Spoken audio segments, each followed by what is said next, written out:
Alright folks, Autobotblurr, back for a Transformers review. This review is going to be on World's Smallest Transformers Generation 1 Prowl. The keen-eyed out there might wonder, why have we got a box of Megatron in the front instead? Well, I'll be answering your question shortly. In fact, I'll just do it just now. The reason that we have the box with Megatron in the front is, as far as I'm aware of, the Series 2 certainly, of the World's Smallest Transformers all came in this box. Certainly the ones that I've seen anyway. So I don't know if it's just Takara being cheapskates or what. I actually thought I got the wrong item when it came through the post.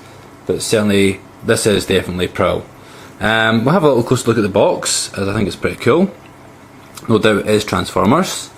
And I see we've got a cool picture G1 Megatron, picture of his figure. Obviously all this writing I don't understand, apart from Takara and Transformers. And there is some English in the background which seems to be going of World, Cybertrons, which I'll explain shortly. Around the back, just gives an idea that this is actually a really small Transformer. Give you a measurement scale, and still Megatron is, say, gun mode and robot mode. And it's a body secret, so shh. Picture of Prime, some more writing I don't understand. Should maybe learn it sometime. Transformers again, and it's a 20th anniversary. Oh, and there's a pretty cool picture of Devastator in the back. Yeah, side's more interesting though. We've got World's Smallest Transformers Prime, both alt mode and robot mode, Megatron, Jazz, all numbered, and then we've got Prowl, Red Alert, and Thrust. So as you quite clearly see, starts off sort of 6, 7, 8, 9, 10, 11, so there's other ranges. These are the only ones I've only got 2 of these myself. And that's pretty much it, nothing much else in the box, top and bottom. So let's get this guy opened up and have a closer look. Now, this one's actually been sealed from the bottom, so I don't want to rip the box, so let's just take off sellotape. Dum dum dum. You ready for the awesomeness? Here it comes, drum roll. Bing! Disappointed, aren't you? Well, you shouldn't be, because for a small package, it is pretty impressive. Comes in this nice plastic casing so it stays in place. His own little book, which will get this package out of the way, and here it is here. Put him to the side for now. Hover car, and we'll have a look at his little book he comes with. And it's pretty cool, because really for something this size you don't expect anything extra. But yeah, there's some writing here, and it is a world of transformed, where things are not what they seem. It is a world of the Transformers, a world of heroic Cybertrons and evil Destrons. Now, some of you may be thinking, who the fuck are Cybertrons and Destrons? Well, in the original translation, Cybertrons of course Autobots and Destrons Decepticons. Plain and simple, that's the way it used to be, especially in the Takara series.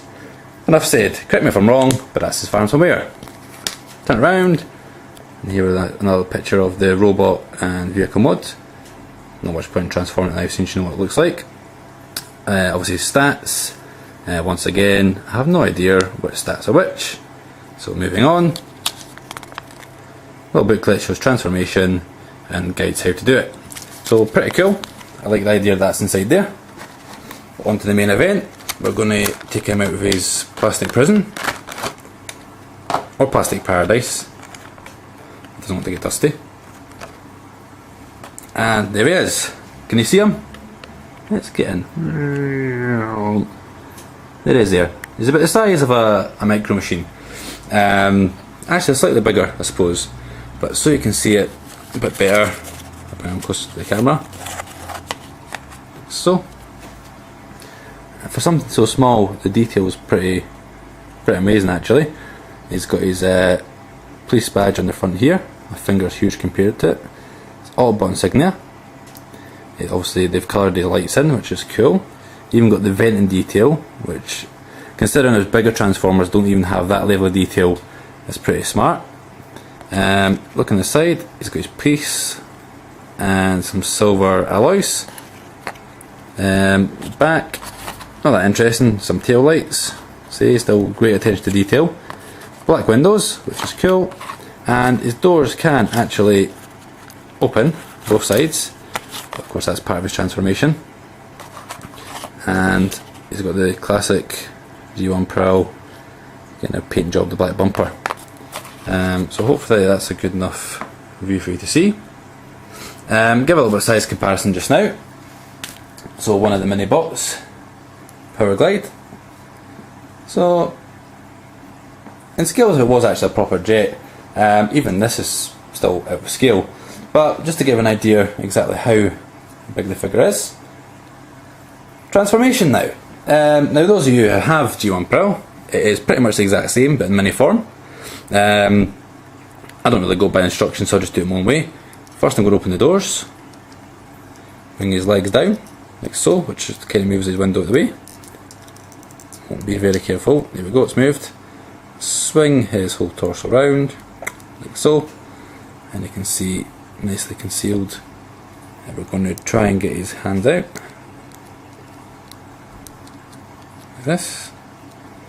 Just the same as every other one. We'll just swing his arm around just now. Bring the whole front section of the car down, and it does need to give it a bit of a forceful push just to click it, otherwise it won't go into place. Or it did earlier on, I done it. Oops, not what to do it. My apologies, think amongst yourselves. As usual, transformations never go right on camera. There we go. Actually, correction, you need to kind of push the back in to make his head pop up properly. And there you have it. Just straighten his arms up a bit.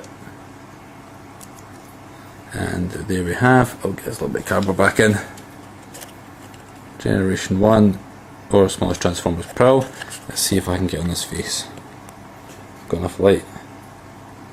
That's the best I'm going to get, but they've even painted his horns, his silver face, got the police logo on the front of his bumper as you can see, and his Autobotblurr insignia on the top. Lovely detail on the hands, getting the white hands, obviously the detail on his doors transfers, silver legs, and yeah, I'm really impressed with the level of detail, as if you haven't guessed already, this guy's got. Articulation, rotates to the waist and shuts the door. He actually even has bendable arms, which can move both the upper shoulder and the lower elbow. Hands do even rotate, which is really strange why you need to on the figure so small. It doesn't come with any weapons as far as I'm aware of, certainly that's how I received them. But yeah, that's him. And we'll just sit him down here. We'll give him a bit of a size comparison. See, he stands quite well, as most G1's figures do. So much scenario. I'll get all this rubbish out of the way. So I thought, who could we get for a size comparison? G1 Prowl? That's too obvious. So I thought, why not this guy? Excuse me, little man. Yeah.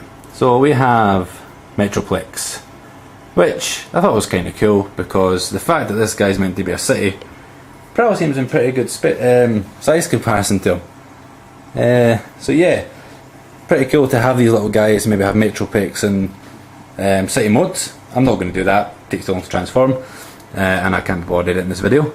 So yeah, a little bit of a size difference. Metroplex is just about to kick his ass. And that's it for him pretty much. So this is Autobotblurr signing out. So catch you all later.